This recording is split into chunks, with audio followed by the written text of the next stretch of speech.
ভাত রান্না করার চাইতেও খুব সহজ উপায়ে এই ক্যারামেল পুডিংটি বানিয়ে নেওয়া যায়, তাও আবার ঘরে থাকা 3টা উপকরণ দিয়ে। সামনেই কুরবানি ঈদ, আর খাবারের পর একটু মিষ্টি জাতীয় খাবার খেলে কিন্তু অনেক বেশি ভালো লাগে।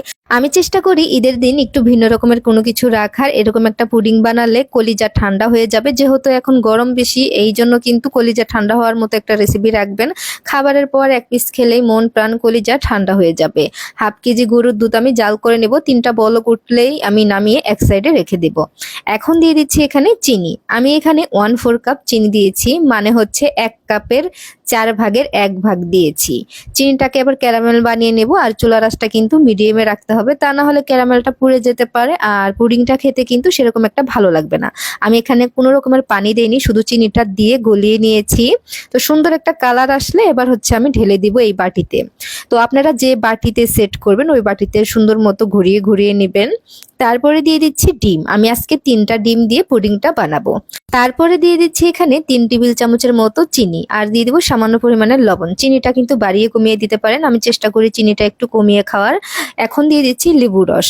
বাসায় যদি ভ্যানিলা থাকে ভ্যানিলা দিবেন, আর যদি না থাকে তাহলে লেবু রস দিবেন 1 টুকরা, এতে করে সুন্দর একটা ফ্লেভার আসবে আর ডিমের গন্ধটা লাগবে না।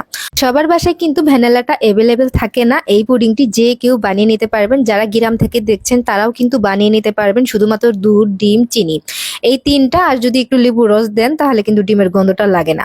আর ভালোভাবে আমি মিক্স করে নিয়েছি, আর যতক্ষণ না চিনিটা গলে যাবে ততক্ষণ ধরে কিন্তু মিক্স করে নিতে হবে। খুব বেশি ফিটাতে হবে না, চিনিটা গলে গেলে কিন্তু হয়ে যাবে। আর 1.5 কাপের মতো আমি গরুর দুধ অ্যাড করে দিয়েছি, দিয়ে ভালোভাবে করে একটু মিক্স করে এখন হচ্ছে ছাঁকনি দিয়ে ছেঁকে নিতে হবে। ছাঁকনি দিয়ে ছেঁকে নিলে ডিমের যে ময়লাটা আছে ওটা কিন্তু বের হয়ে যাবে। এভাবে করে ছেঁকে নিলে কিন্তু পুডিংটা অনেক বেশি সুন্দর হয় দেখতে। তারপরে হচ্ছে আমি ঢেকে দিচ্ছি। আপনারা যে কোনো বাটিতে বসাতে পারেন, গোল বাটিতে, লম্বা বাটিতে, হাতের কাছে যেটা আছে সেটাই, প্লাস্টিকের বাটি বাদে।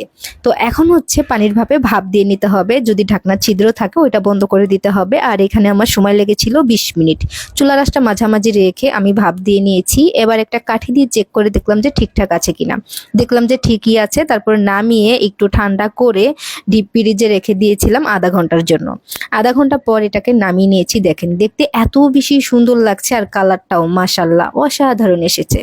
একটু ঠান্ডা ঠান্ডা হলে ভালো লাগে, সে কারণে কিন্তু ফ্রিজে রাখতে হবে, যেহেতু অনেক বেশি গরম। আর পুডিং কিন্তু ঠান্ডা ঠান্ডা খেতেই অনেক বেশি মজা লাগে। আর আপনারা কোন জায়গা থেকে ভিডিওটি দেখছেন অবশ্যই কমেন্ট করে জানাতে পারেন, যাতে করে আপনাদেরকে ধন্যবাদ দিতে পারি।